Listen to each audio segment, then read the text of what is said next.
Amir wiped his palms on his trousers as he stepped through the revolving glass doors of Orion Dynamics. The building was enormous. Sleek marble floors, mirrored walls, and a lobby chandelier that looked like a frozen waterfall. He felt small standing beneath it, but today he carried hope like armor. After 3 screening rounds, this final interview was his last hurdle. Months of preparation, countless rejections, sleepless nights, everything depended on the next few hours. He checked his reflection in the glass panel. His tie was straight, but his nerves weren't. "You've got this," he whispered to himself. He glanced at the time. 10 minutes early. Perfect. He walked toward the elevators, each step echoing across the polished floor. Just as he reached for the elevator button, a faint thud came from outside, followed by a soft yelp. Amir turned. Through the glass doors, he saw a young woman crouched on the pavement, struggling with a large cardboard box that looked ready to burst at the seams.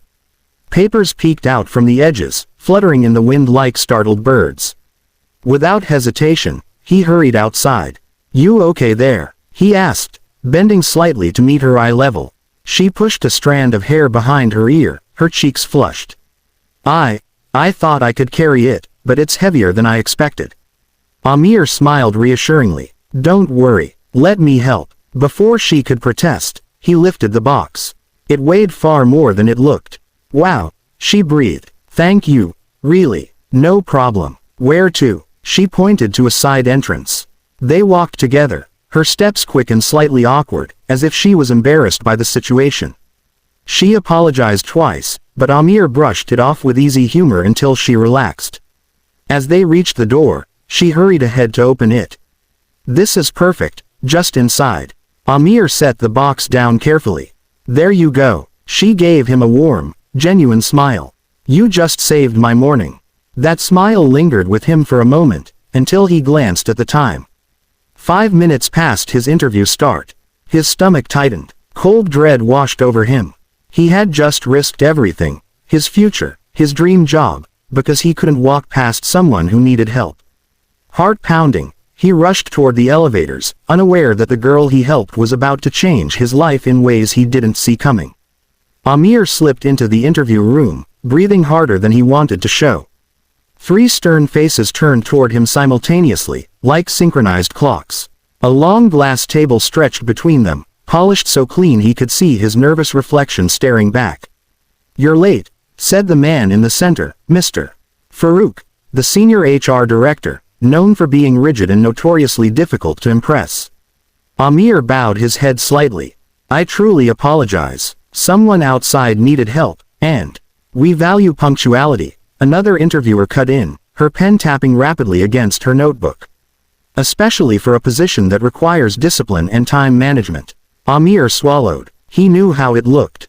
Excuses, irresponsibility, weakness. But he couldn't lie. "I understand," he said calmly. "But I couldn't ignore someone struggling." There was a brief, uncomfortable silence. Mr. Farouk exchanged glances with the others, glances Amir couldn't read but felt deeply uneasy about. His heart drummed against his chest, each beat reminding him of the precious minutes he had lost. "Let's begin, Mr. Farouk finally said, flipping open a file. The questions started sharply. "What makes you think you're qualified for this role? How do you handle pressure? What are your long-term goals? Why Orion Dynamics?" Amir answered each one earnestly. His voice gained steadiness as he spoke, his passion rising above his nerves. He talked about growing up with limited resources, about how education had been his escape, about the long nights spent learning skills on borrowed laptops. He spoke of wanting to contribute to something bigger than himself, of believing that Orion could be the place where he finally built a stable future. But the interviewers barely reacted. One scribbled notes mechanically, another raised an eyebrow at nearly everything he said. Mr. Farouk stared at him as if trying to decide whether Amir was honest, or simply naive. Moments passed with the heavy tension of an exam hall. By the time the interview ended, the air felt colder. Amir forced a polite smile and thanked them, but the room offered no warmth back. As he stepped out, the door clicked closed behind him like a quiet dismissal. He walked down the hallway feeling as though the opportunity had slipped through his fingers the moment he chose to help that girl. Part of him wanted to regret it. But another part whispered that doing the right thing should never feel wrong. That inner conflict stayed with him as he headed toward the lobby, unknowingly walking toward the turning point of his fate. Later that afternoon, as he reached the lobby to leave, he saw her again, the girl with the box. She smiled brightly and waved. "Hey, did your interview go well?" Amir sighed. "I don't think so. I was late, because of helping you." Her face fell. "I'm so sorry, I didn't realize." "It's fine," he said quickly. Helping someone mattered more. Before she could say anything else, an entourage of suited executives approached her. One man said, "Miss Zara, your father is waiting upstairs." Amir froze. Zara, the CEO's daughter. The next morning, Amir's phone buzzed relentlessly. Groggily, he reached for it, expecting another rejection or, worse, silence. But the subject line made his heart skip. Orion Dynamics, job offer. His fingers trembled as he opened the email. "Dear Amir, after reviewing your interview and considering your actions yesterday, we are pleased to offer you a position at Orion Dynamics."